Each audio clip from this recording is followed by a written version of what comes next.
প্রসব যন্ত্রণা নিয়ে ছাগলনাইয়া উপজেলার এক নারী ভর্তি হন ফেনী জেনারেল হাসপাতালে। নর্মাল ডেলিভারির মাধ্যমে শুক্রবার সকাল 8:30টায় সে সন্তান পৃথিবীর আলোর মুখ দেখে। নবজাতকের মধ্যে পুরুষ ও স্ত্রী উভয় লিঙ্গের অঙ্গ দেখা যায়। এ সময় হাসপাতাল জুড়ে তৈরি হয় চাঞ্চল্যকর এক পরিবেশ।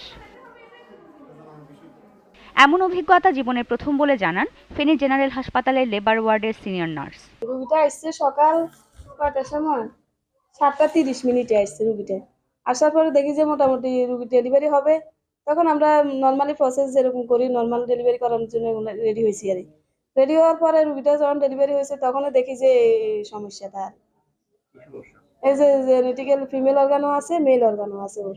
বর্তমানে মা ও সন্তান দুজনেই সুস্থ আছে। শিশুটির জটিল কোনো সার্জারির প্রয়োজনে ঢাকা বা চট্টগ্রাম মেডিকেলে রেফার করতে হতে পারে বলে জানান মেডিকেল অ্যাসিস্ট্যান্ট।